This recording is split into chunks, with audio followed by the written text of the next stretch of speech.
Greetings. My name is Bill Fletcher Jr., and on behalf of the Real News Network, I'm your host for a discussion about the Algerian Revolution.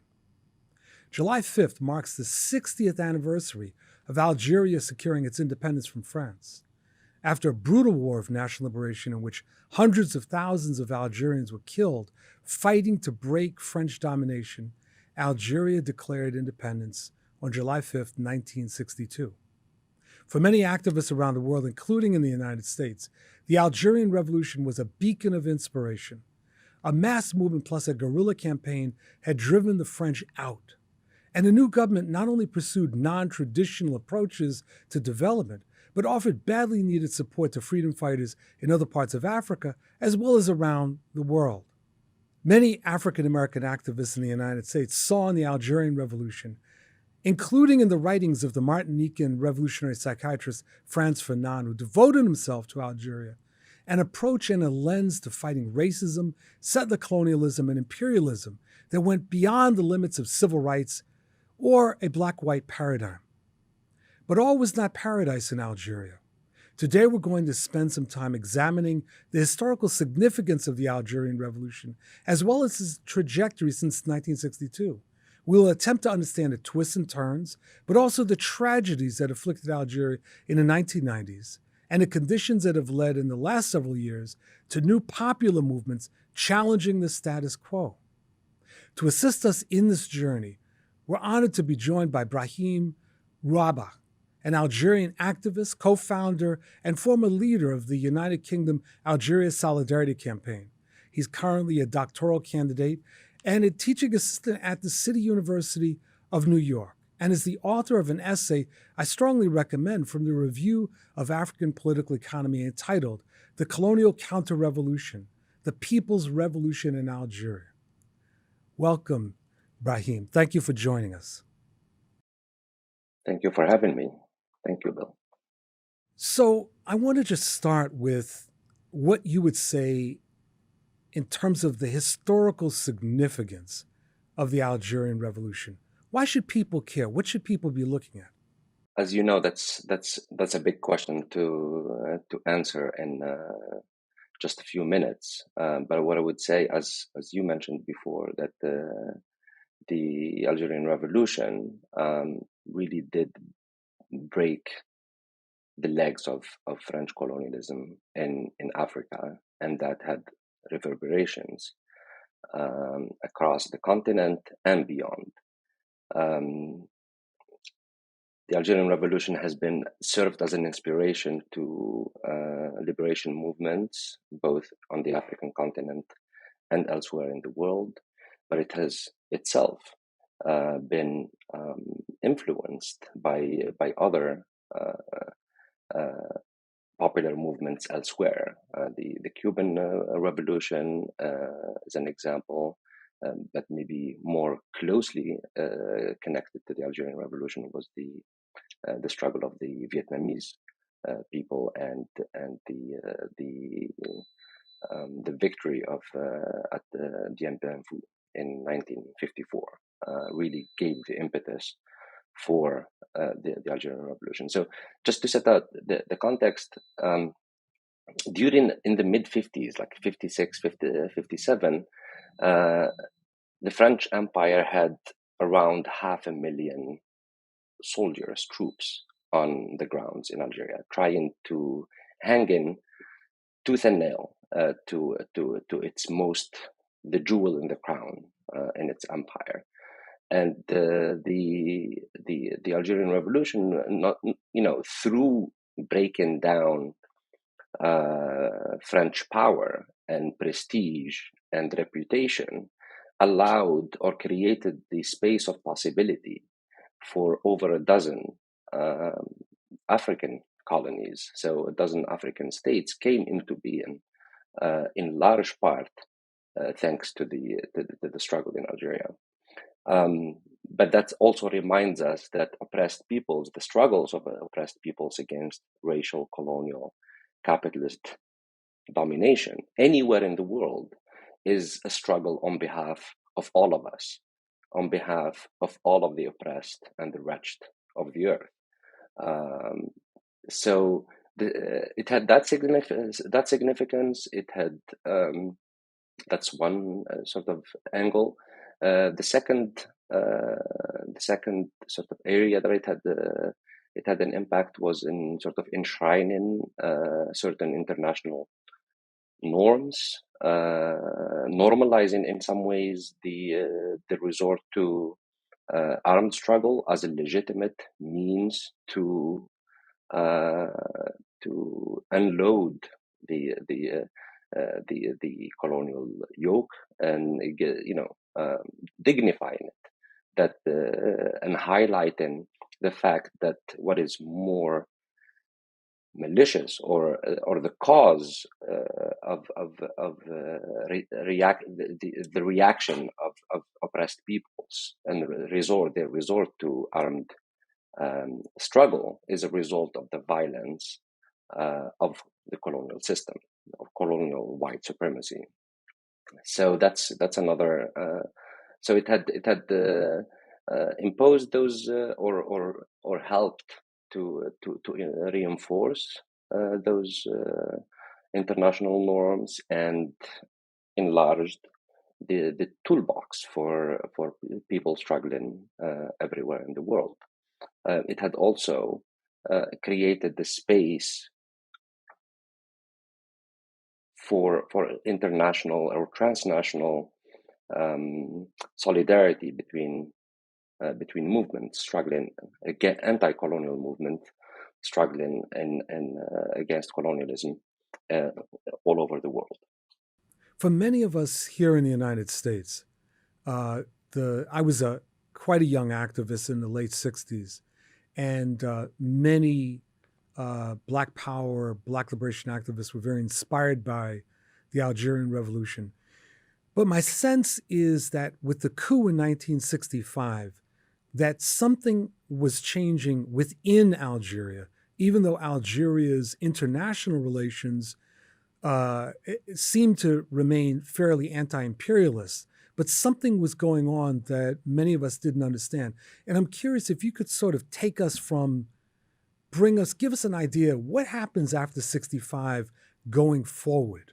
I'm not sure I want to start in 65 or the coup in 1965 is the sort of the original sin, if you like, of what came afterwards. I think there were, in some ways, I want to say that the gains that were achieved by my forefathers are have that decolonization for them or emancipation from colonial rule was a horizon of expectation, if you like, and they have their generation has worked to achieve as much as possible, but what has been called independence is not a neat category. It's not a neat process. So what happened, I think, in 62, we have this tendency of thinking about history and historical time in terms of breaks and ruptures, that somehow in and on the 4th of July 1962, Algeria was colonized, and on the 5th of July it became fully and absolutely sovereign or independent. And I think that's a mistaken view, because it just invisibilizes the ways in which colonial relations remain and are extended, and the struggle between revolutionary and counter-revolutionary forces continues after that. So in 62, what I would say before 65, in 62, what happened was that the people who have come to power, Ben Bella and Boumediene, who are internationally, especially in leftist circles, are held in very high esteem. Unfortunately, they aligned themselves with deserters of the French army, Algerian deserters from the French army, with officers who served in the French army, some of whom fought the Battle of Algiers, but on the French side. to take over power in the summer of '62, and 2,000 Algerian fighters from the inside, people who were inside Algeria fighting the French. They killed 2,000 people to take power in '62. So power from day one was concentrated in the army, in the Liberation Army, under the leadership of Boumediene. Who it was really the power hiding behind Ben Bella. So Ben Bella served in some ways as a civilian facade for that this sort of borders army that came in and took over power in '62. It only took 3 years for that military under the leadership of Boumediene to then depose Ben Bella, and that unfolded. That, we can talk a little bit about what happened in the '90s. That's sort of the original knot that needs to be undone. Then the changes after '65, there were changes because after 1965, Algeria was still a home to liberation movements that as Amilcar Cabral referred to it as the Mecca of revolutionaries, to Algiers as the Mecca of revolutionaries. But some of that, I think, was also due to popular pressure, to the ethos, the egalitarian ethos and internationalist ethos of the Algerian people involved in a revolution against racial colonial domination. So Algeria remained open to those movements, but unfortunately not for that long afterwards. So let's, in the interest of time, if you could then take us to what happens in the late '80s, and then how does that transition to this bloody civil war that too few people in the United States, including in the U.S. left, really understand what was going on. So what's happening? Because as you're describing it, it sounds like the revolution was eroding from within. But was there a particular crisis that happens in the '70s or '80s, or was it just sort of the evolution of events? Right. I don't know. I don't know if it was just erosion from within, but I think erosion from within is a process that is constituted also by external forces. That's what I think of as the colonial counter-revolution. That's why I mentioned that we need to think about history in terms of continuities and not only in terms of ruptures. That we can't think that the interests that were pre-independence just disappeared. We can't think that the colonial powers just dragged their tales of defeat back into Europe, turned the page, and all of a sudden they are treating Algeria as an equal partner and Algerians as equal human beings. That's not the case. So the colonial counter-revolution would always want to hollow out, would always want to empty the gains of the Algerian Revolution from their content, and to in some ways to go back, if possible, to the status quo ante as much as possible, to regain colonial racial privileges in Algeria. So in the '80s, what happens? I think it's a conjuncture of that and a coming together of multiple forces, with the sort of the rise or the ascendancy of neoliberalism, what is called neoliberalism, which is part, again, and parcel of this colonial counter-revolution, pushed. You had that on a global stage, the sort of the decline of the Soviet Union, the Cold War, and the bipolarity on the international stage created the space of possibility for third worldist politics. You needed to have bipolarity. That's not possible, or it's much, much harder, let's say, in a unipolar world, which comes later after 89. So there's that, the move towards unipolarity, neoliberal ascendancy, and then at the same time the ascendancy of that officer class that I was talking about in Algeria, right, who served in the French army. By the mid-80s, they become generals. So initially, the reasoning for Ben Bella and Boumediene to bring them into the fold or to ally themselves with them. So these were deserters who went to the Algerian army on the borders in Tunisia and in Morocco, right? So the aligning themselves with them gave them, in some ways, they justified it in technocratic terms that these people have the know-how, the military know-how. They trained in the French army, and they're going to be useful to us in training the national army once, in the project of state building. But by the 80s, they have become generals, so they are the top brass officers in the French, in the Algerian army, and their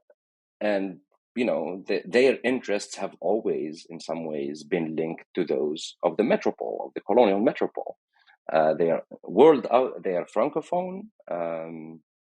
They're francophiles, in fact, not just francophone. They think that France represents modernity, civilization, and the telos to which Algeria, or towards which Algeria should move.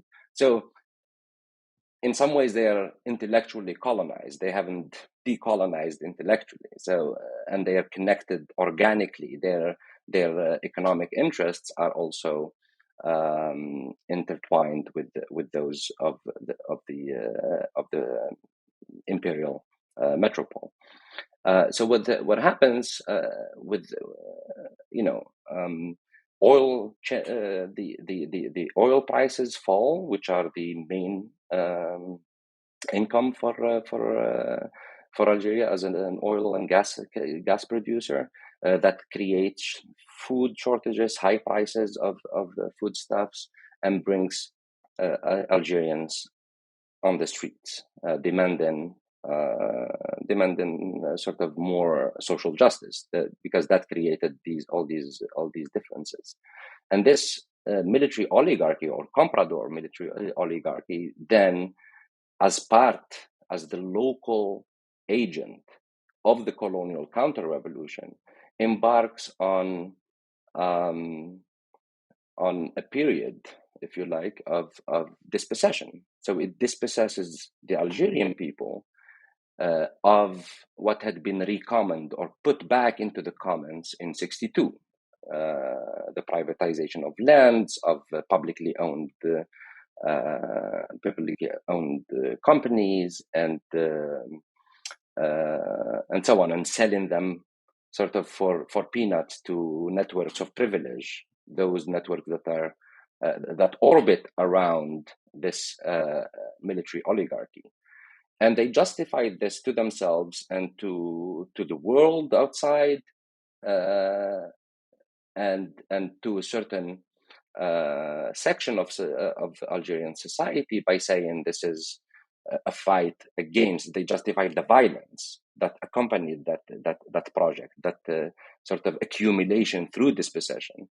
They justified it by saying that, this is a war, a civil war, or we're fighting Islamic or Islamist terrorism, while they were referring to a party that won a free and fair elections, fair and square. So that brings us up to the early 90s, I guess.